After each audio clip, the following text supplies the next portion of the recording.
Pengakuan Iman Gereja Betel Indonesia. Aku percaya bahwa Alkitab Perjanjian Lama dan Perjanjian Baru adalah firman Allah yang diilhamkan oleh Roh Kudus. Allah yang Maha Esa, itulah Allah Tritunggal, yaitu Bapa, Anak, dan Roh Kudus, tiga pribadi di dalam satu. Yesus Kristus adalah anak Allah yang tunggal, dilahirkan oleh perawan Maria, yang dinaungi oleh Roh Kudus, bahwa Yesus telah disalibkan, mati, dikuburkan, dan dibangkitkan pada hari yang ketiga dari antara orang mati, bahwa Ia telah naik ke surga dan duduk di sebelah kanan Allah Bapa sebagai Tuhan, Juru Selamat, dan Pengantara kita.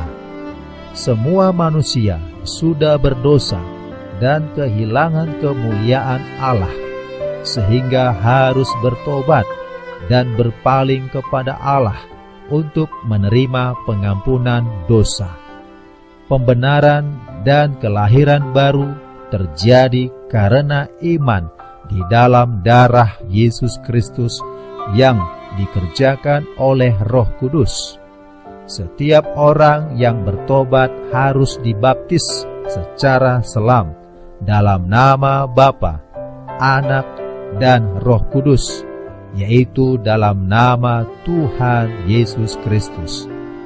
Penyucian hidup adalah buah kelahiran baru karena percaya dalam darah Yesus Kristus yang dikerjakan oleh kuasa firman Allah dan Roh Kudus.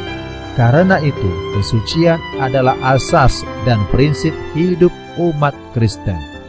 Baptisan Roh Kudus adalah karunia Tuhan untuk semua orang yang telah disucikan hatinya.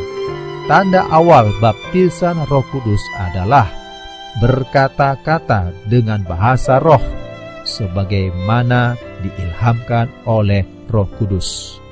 Perjamuan kudus dilakukan setiap kali untuk meneguhkan persekutuan kita dengan Tuhan dan satu dengan yang lain.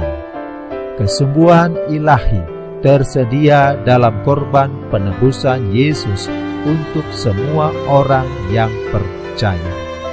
Tuhan Yesus Kristus akan turun dari surga untuk membangkitkan semua umat-Nya yang telah mati dan mengangkat semua umat-Nya yang masih hidup, lalu bersama-sama bertemu dengan Dia di udara. Kemudian Ia akan datang kembali bersama orang kudus-Nya untuk mendirikan kerajaan 1000 tahun di bumi ini. Pada akhirnya, semua orang mati akan dibangkitkan. Orang benar akan bangkit pada kebangkitan yang pertama dan menerima hidup kekal. Tetapi orang jahat akan bangkit pada kebangkitan yang kedua dan menerima hukuman selama-lamanya. Amin.